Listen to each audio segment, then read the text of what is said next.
চলতি অর্থবছরের প্রথম 6 মাসে বার্ষিক উন্নয়ন কর্মসূচির 27.5 অর্থ ব্যয় করা গেছে, যা এর আগের বছরের চেয়ে 0.43 বেশি। নির্বাচনকালীন স্থবিরতা না থাকলে কাজের গতি আরও বাড়ত বলে জানিয়েছেন পরিকল্পনা মন্ত্রী।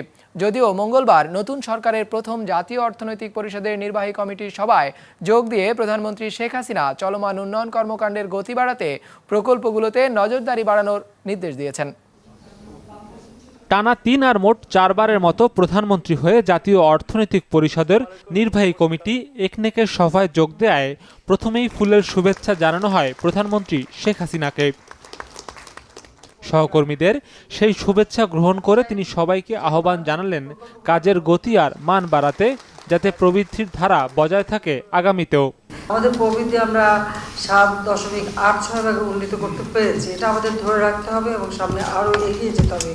সে কথা মাথায় রেখেই আমাদের প্রকল্প বাছাই করা এবং প্রকল্প প্রণয়ন ও বাস্তবায়ন এই দিকে আমাদের বিশেষভাবে দৃষ্টি দিতে হবে। যে প্রকল্পগুলি আমরা গ্রহণ করেছি সেগুলি দ্রুত বাস্তবায়ন শুরু করা এবং সেটাতে যথাযথভাবে হয় সেটার উপর নজরদারিটাও বাড়াতে হবে, কারণ যত বেশি নজরদারি বাড়বে কাজের গতি এবং কাজের মান তত বেশি ভালো হবে। প্রধানমন্ত্রীর নেতৃত্বে এই সরকার যখন যাত্রা শুরু করলো তখন অর্থ বছরের 6 মাস পেরিয়ে গেছে। হিসেব বলছে এই সময়ে আগের সরকারের নেয়া 1,73,000 কোটি টাকার বার্ষিক উন্নয়ন কর্মসূচির মধ্যে ব্যয় হয়েছে 50,000 কোটির মতো। শতকরা হিসেবে বাস্তবায়নের হার আগের বছরের চেয়ে সামান্য বেশি হলেও পরিকল্পনা মন্ত্রীর মতে নির্বাচনের কারণে কাজ কিছুটা শ্লথ ছিল ডিসেম্বরে। বাস্তবায়নের হার আমরা একটু কম হয়েছে। নির্বাচনের সময় একটা এম্বার্গো ছিল, প্রকল্প আমরা নিজেরা তদারকিতে যেতে পারি নাই। আমরা প্রার্থী ছিলাম, আমরা কোনো প্রকল্প ভিজিট করতে পারি নাই বা ইঞ্জিনিয়ার নাহলে আর একটু বেশি হতো। পরিকল্পনা মন্ত্রী জানান নতুন সরকারের প্রথম একনেক বৈঠকে মোট 8টি প্রকল্প অনুমোদন দেওয়া হয়েছে।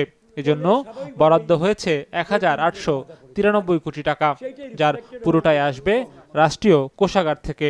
সেই অর্থের সঠিক ব্যবহারের দিকেও নজর রাখার তাগিদ দেন মন্ত্রী প্রকল্প সংশ্লিষ্টদের।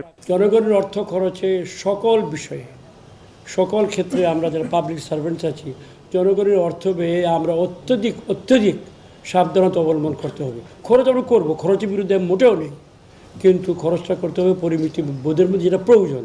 মন্ত্রীর আশা এমন উদ্যোগের ফল পাওয়া যাবে অর্থ বছর শেষে প্রকল্প বাস্তবায়নের হার আর প্রবৃদ্ধির হিসেবে। সৌরভ রহমান, বিজনেস রিপোর্ট, মাছরাঙা টেলিভিশন।